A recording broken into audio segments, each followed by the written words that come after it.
9 News at 5. 10-month-old Lisa Irwin still missing. The massive search for the little girl continues. Investigators looking for any clues. And a desperate plea for her return. Please, bring her home.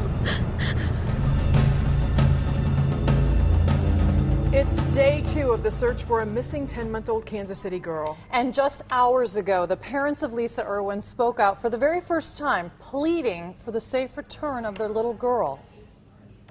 Monday night or Tuesday morning, our daughter Lisa was taken from our home.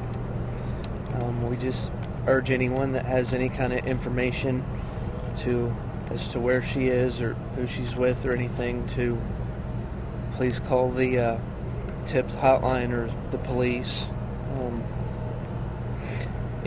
Anything, even the smallest bit of information could help lead to her return. Anybody that might have her, they can drop her off at any place safe, fire station or hospital or a church. No questions asked. We just want to have her back home. We just want our baby back. Please, bring her home.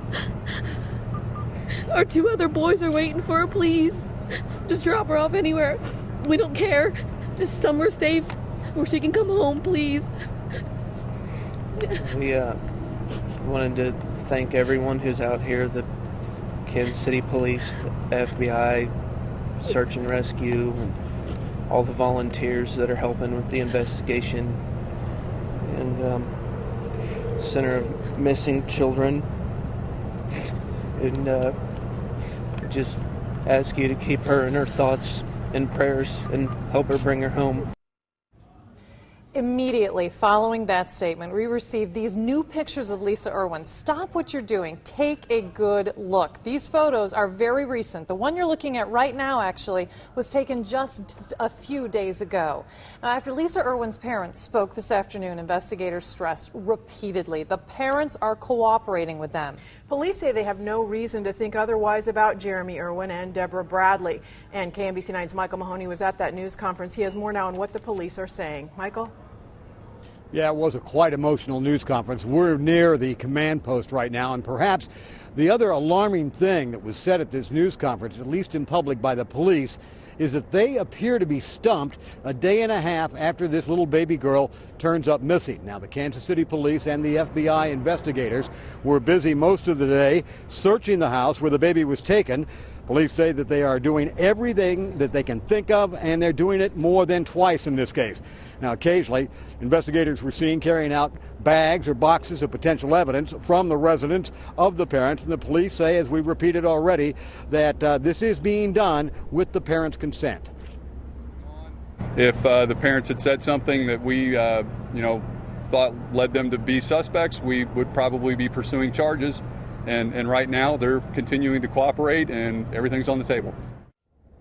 And what that means is that this could be, as they say, anything. It could be a classic old-style kidnapping. It could be a baby snatching. It could be, at least in the minds of the police and their public posture now, anything, as this hunt continues. Near the police command post, back to you. All right, thank you, Michael. And it has been now about 42 hours since Lisa Irwin was last seen. About 300 police, fire crews, and FBI agents have been searching for her ever since. And Johnny Rollins in News Chopper 9 HD has been monitoring the search effort from the sky. Johnny, what are you seeing right now?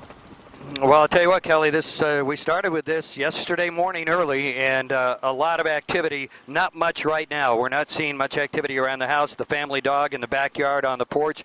All the vehicles that were at the house remain stationary. They have not been moved. But it was a different story during the day today. Take a look when we saw some crime scene investigators in and out of the house in sterile uniforms to not contaminate any of this, well, what they're considering, obviously, a crime scene. They were in there a couple of different times, came out, actually changed into new clothing and went back in. This was the second round of them going inside to investigate and perhaps try and glean some information of what has happened to this little girl. As we come back live, we'll show you that, as we said, pretty quiet, a lot different this afternoon than it was yesterday at this time when they were out canvassing the neighborhood, also stopped along Russell Road, stopping neighbors coming by and asking them if they had seen anything and passing out some flyers. So this afternoon, quiet, but obviously the investigation continuing. Johnny Rollins, News Chopper 9, back to you in the studio. Thank you, Johnny.